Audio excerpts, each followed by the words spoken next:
Delhi.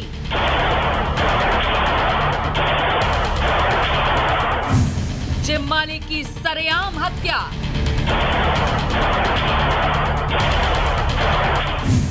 Lawrence Bishnoi gang ने गोलियों से भून डाला।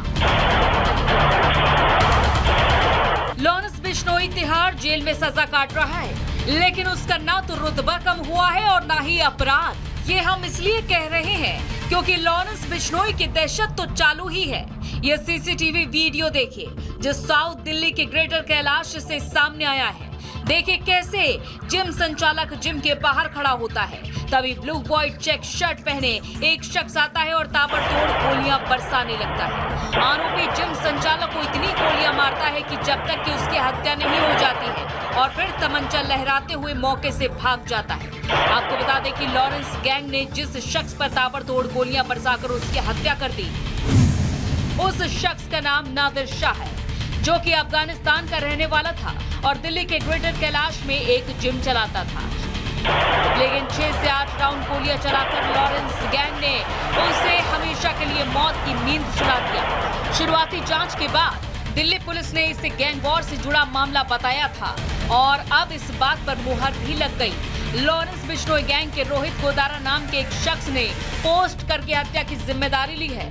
रिपब्लिक भारत इस पोस्ट की पुष्टि नहीं करता, लेकिन ये पोस्ट देखिए जिसे रोहित गोदारा ने लिखी है। रोहित गोदारा लिखता है कि दिल्ली में नादिर शाह का जो मर्डर हुआ वो हमने करवाया है। हमारे भाई तिहाड़ में हैं। समीर बाबा भाई का मैसेज आया था कि नादिर शाह हमारे दुश्मनों से मिलकर हमारे धंधों में रोड़ा बन रहा है, इसीलिए हमने मरवा दिया। इस पोस्ट में लॉरेंस बिश्नोई गैंग ने धमकी भी दी है कि कोई भी उसके दुश्मनों का साथ देगा तो उसका अंजाम यही होगा। हालांकि दिल्ली में सरेआम हुई जिम संचालक की हत्या से राजधानी की कानून व्यवस्था पर भी सवाल उठाए जा रहे हैं। सवाल है कि आखिर दिल्ली में अपराध कब कम होगा? एक के बाद एक लगातार हो रही ये गैंग वॉर कब थमेंगे? हालांकि इस मामले में पुलिस भी एक्टिव हो गई है। पुलिस ने रोहित गोदारे की तरफ से की गई पोस्ट की जांच शुरू कर दी है। वहीं हमलावरों का पता लगाने के लिए भी टीमों का गठन किया गया है। देखना होगा कि पुलिस इस हत्याकांड में आगे क्या खुलासा करती है। Bureau report, Republic Bharat. और अब अगली खबर है उत्तर प्रदेश गाजीपुर से, जहां पर दबंगों ने जिस तरह से फायरिंग की वो पूरा मामला सीसीटीवी में कैद हुआ है। दो पक्षों में जबरदस्त लड़ाई शुरू हुई और ये पूरी की पूरी लड़ाई जाति की वर्चस्व को लेकर थी। करीब 7 से 8 मिनट तक दबंगों ने गोलीबारी की। दबंगों ने कई राउंड फायरिंग की। ये बताया जा रहा है कि 10 से ज्यादा की संख्या में दबंग मौजूद थे। लेकिन ये देखिए जो सीसीटीवी फुटेज सामने आए इसमें आप देख पा रहे हैं कि कैसे ये लोग एक के बाद एक फायरिंग कर रहे थे। इनके मन में कोई खौफ नहीं था। सवाल तो यही था कि आखिर मन में खौफ क्यों नहीं है। और ये जो पूरा मामला सामने आया है ये दो जातियों के बीच वर्चस्व की लड़ाई को लेकर के है, जिसमें दोनों पक्षों ने एक दूसरे पर फायरिंग शुरू कर दी। यानी ये पुराना मामला था जिसमें दोनों पक्ष आमने सामने आ गए और इसके बाद दोनों पक्षों के जो दबंग थे उन्होंने एक के बाद एक फायरिंग शुरू कर दी। बावरकोट थाना क्षेत्र के बसनिया चट्टी एक जगह है, उस जगह पर जो है दो पक्षों में झगड़े की बात सामने आई थी, जिसमें एक पक्ष द्वारा फायरिंग की भी बात सामने आ रही है। मौके से खोखा कारतूस भी मिला है। इस पर हम लोगों ने तत्काल अभियोग पंजीकृत कर लिया है। जो भी आरोपी है उनकी तलाश की जा रही है। शीघ्र उसमें विधिक कार्रवाई की जाएगी। अभी जो मुकदमा लिखा गया है 6 नामजद लोगों के खिलाफ लिखा गया है। इनकी पुरानी रंजिश थी आपस में, इसलिए इन्होंने इनको नामजद किया है। और आइए अब चलिए जरा रुक करते हैं प्रेस कॉन्फ्रेंस का। स्वाति मालीवाल क्या कुछ कह रही हैं, सुनते हैं। है कि माननीय मुख्यमंत्री अरविंद केजरीवाल जी की अरेस्ट लीगल है। इन्वेस्टिगेटिंग एजेंसीज के पास सफिशिएंट मटेरियल होता है तभी कोर्ट कचहरी ये ऑर्डर करती है कि आपकी अरेस्ट जायज है, वैध है। और इसका अर्थ ये है कि माननीय मुख्यमंत्री अरविंद केजरीवाल जी इस स्कैम में सर से पांव तक डूबे हुए हैं। अंबुज पांडे, पीटीआई।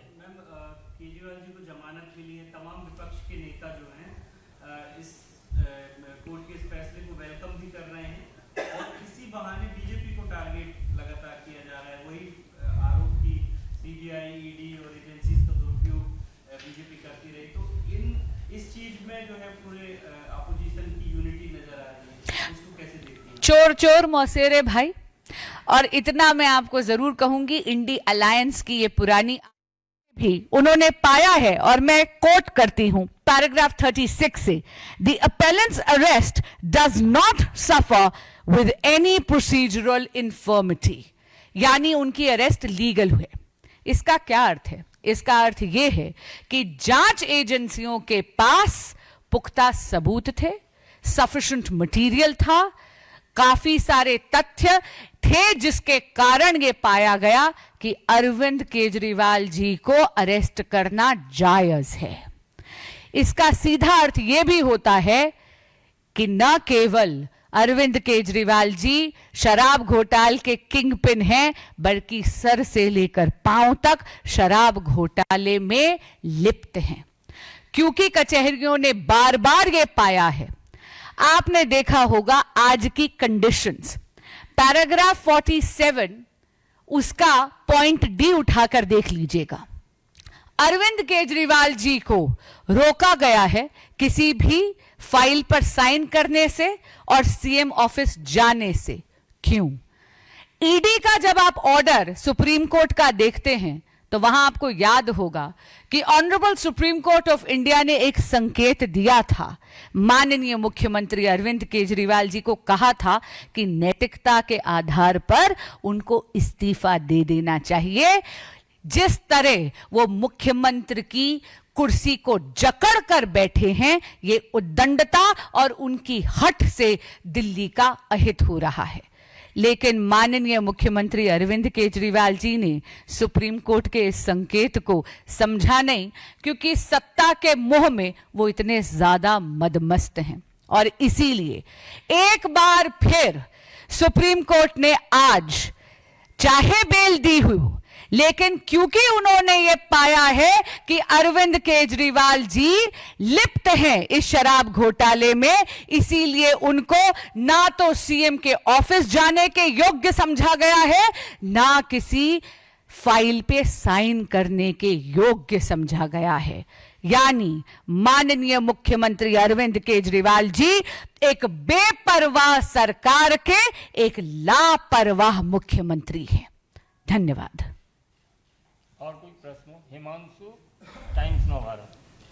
बाकी जी, जैसा कि आपने कोर्ट की तमाम बातों को कोर्ट की है, कोर्ट ने एक चीज और कोर्ट की कि क्या सीबीआई को पिंजरे का तोता होना चाहिए, इस बात को लेकर क्या कहना चाहेंगे? क्योंकि कहीं ना कहीं उन्होंने एजेंसी पर भी सवाल खड़े किए। इस सवाल का जवाब आपको सीबीआई और एजेंसीज से पूछना चाहिए।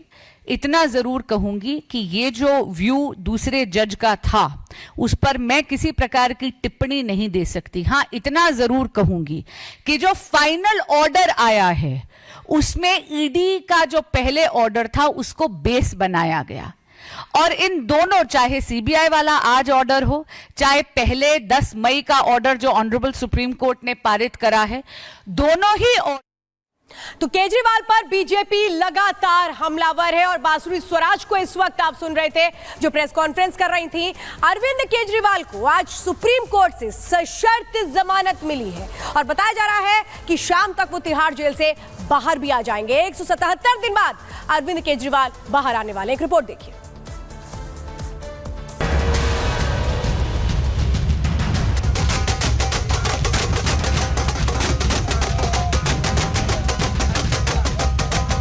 आम आदमी पार्टी के अध्यक्ष और दिल्ली के सीएम अरविंद केजरीवाल को आबकारी नीति घोटाला मामले में सुप्रीम कोर्ट से जमानत मिल गई। सुप्रीम कोर्ट ने केजरीवाल की 2 याचिकाओं पर फैसला सुनाते हुए 10 लाख रुपए के मुचलके और 2 जमानत राशियों पर सशर्त जमानत दे दी, जिसके बाद से ही आम आदमी पार्टी दफ्तर में दिवाली सा माहौल हो। आम आदमी पार्टी के नेता एक दूसरे को मिठाइयां खिलाकर बधाई देते नजर आए और आम आदमी पार्टी के नेता इसे एक बड़ी जीत के तौर पर प्रचारित करते दिखे। जेल वाले सीएम थे, आज बेल वाले सीएम हैं। भ्रष्टाचार युक्त सीएम अभियुक्त। और जो केजरीवाल कहते थे कि भ्रष्टाचार के आरोप लगे हैं तो इस्तीफा दे दो, आज वो फेविकोल डालकर मुख्यमंत्री की कुर्सी से चिपके हुए हैं। जनता उनका इस्तीफा मांग रही है, भाजपा भी मांग कर रही है कि वो तुरंत इस्तीफा दे। केजरीवाल को मिली सशर्त जमानत को आम आदमी पार्टी के नेता राघव चड्ढा ने भी बड़ी जीत करार दिया। राघव चड्ढा ने भी सोशल मीडिया एक्स पर केजरीवाल को मुबारकबाद देते हुए लिखा, वेलकम बैक अरविंद केजरीवाल, हमने आपको मिस किया। सत्य परेशान हो सकता है मगर पराजित नहीं। मगर बीजेपी केजरीवाल को मिली सशर्त जमानत को आम आदमी पार्टी के झूठे प्रोपेगेंडा का खात्मा बताकर अब केजरीवाल से इस्तीफे की मांग कर रही है। बेल मिलना कोर्ट का प्रोसीजर है, हमें उसमें कोई हैरानी नहीं है, लेकिन जिस तरह की पाबंदी अरविंद केजरीवाल पर लगाई गई है कि आप सीएम के दफ्तर नहीं जा सकते, फाइल साइन नहीं कर सकते, इस केस पे कोई टिप्पणी नहीं कर सकते, विदेश नहीं जा सकते, तो अरविंद केजरीवाल अगर आप में जरा से भी नैतिकता है तो आपको आज तुरंत इस्तीफा देना चाहिए, क्योंकि ऐसे आदमी को दिल्ली का मुख्यमंत्री बने रहने का अधिकार नहीं है जो मुख्यमंत्री कार्यालय में घुस भी न सकता। बीजेपी नेता वीरेंद्र सचदेवा ने तो केजरीवाल को मिली जमानत का जिक्र करते हुए आपको जमानती क्लब करार दे दिया। उन्होंने कहा कि सुप्रीम कोर्ट से केजरीवाल को जमानत मिली है, वो आरोपों से बरी नहीं हुए। ऑनरेबल सुप्रीम कोर्ट को हम नमन करते हैं, उनको सलाम करते हैं, उनका धन्यवाद करते हैं। हम इस देश के संविधान का धन्यवाद करते हैं, बाबा साहब का धन्यवाद करते हैं, जिनके बदौलत आज सच्चाई की जीत हुई है। आरोप प्रत्यारोप तो चलते रहेंगे, लेकिन सवाल है कि सीबीआई मामले में सुप्रीम कोर्ट ने अरविंद केजरीवाल को जमानत किन शर्तों पर दी है और जेल से बाहर आने के बाद वो शर्तें सीएम के तौर पर केजरीवाल के अधिकारों पर क्या असर डाले। तो इसे ऐसे समझिए, केजरीवाल 10 लाख के बेल बॉन्ड पर बाहर आएंगे, वो केस पर किसी तरह की सार्वजनिक टिप्पणी नहीं करेंगे। अरविंद केजरीवाल सीएम दफ्तर नहीं जा सकेंगे, शराब घोटाले के गवाहों से नहीं मिल सकेंगे, शराब नीति से जुड़ी फाइलों को अपने पास नहीं मंगा सकेंगे, सीएम के तौर पर कोई फाइल साइन नहीं कर सकेंगे। हालांकि सुप्रीम कोर्ट ने जमानत देने से पहले ये साफ कर दिया है कि केजरीवाल की गिरफ्तारी संवैधानिक थी और इस मामले में उनकी गिरफ्तारी अवैध नहीं थी। बावजूद इसके सुप्रीम कोर्ट ने ये कहते हुए केजरीवाल को जमानत दी कि सीबीआई के पास हिरासत जारी रखने का कोई मजबूत आधार नहीं है। वहीं आपको बता दें कि शराब घोटाले के आरोपों में फंसे केजरीवाल को जमानत पहली बार नहीं मिली। इससे पहले भी शराब घोटाले में फंसे सीएम अरविंद केजरीवाल को 3 बार जमानत मिल चुकी है, जिसमें 10 मई को उन्हें चुनाव प्रचार के लिए सुप्रीम कोर्ट से 1 जून तक की जमानत मिली थी। 12 जुलाई को ईडी केस में सुप्रीम कोर्ट ने केजरीवाल को बेल दिया, फिर 20 जून को उन्हें दिल्ली की अदालत से जमानत मिली और अब 13 सितंबर को एक बार फिर केजरीवाल को सशर्त राहत मिली। बहरहाल सुप्रीम कोर्ट ने केजरीवाल को जमानत देते हुए सीबीआई को भी कुछ नसीहतें दी हैं। ऐसे में आम आदमी पार्टी के नेताओं का भी हौसला बुलंद हो गया है। कुल मिलाकर केजरीवाल के जेल से बाहर आने के बाद एक बार फिर दिल्ली का सियासी तापमान चढ़ता दिख रहा है और आपको भी उम्मीद है कि आप मुखिया की जमानत से हरियाणा चुनाव अब दिलचस्प हो जाएगा। Bureau report, Republic Bharat.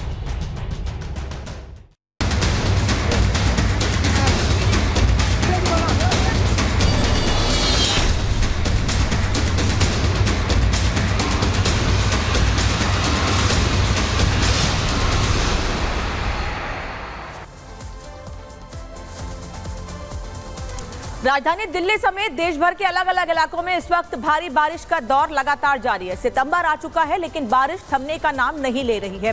Delhi में तो पिछले 3 दिनों से लगातार बारिश हो रही है और ये कहा जा रहा है कि आने वाले 48 घंटों में भी बारिश ऐसे ही जारी रहेगी। जल भराव की समस्या इतनी ज्यादा है कि ट्रैफिक रुक रुक कर चल रहा है, साथ ही लोगों के घरों तक पानी भर गया है। घरों में पानी भरने की वजह से जनजीवन लगातार अस्त व्यस्त हो रहा है। देश के कई राज्यों में भारी बारिश हो रही है और इस बारिश की वजह से दिक्कतें लगातार बढ़ती जा रही हैं। ये तस्वीरें इस वक्त आपको दिखा रहे हैं अलग अलग तरीके से कि कैसे भारी बारिश के बीच सैलाब उमड़ पड़ा है। पश्चिमी उत्तर प्रदेश से लेकर बुंदेलखंड, दिल्ली, एनसीआर, राजस्थान, मध्य प्रदेश और छत्तीसगढ़ के इलाकों में भारी बारिश हो रही है। लोगों के घरों में पानी घुस गया है। राजस्थान में बारिश ने करीब 50 साल का रिकॉर्ड तोड़ दिया है।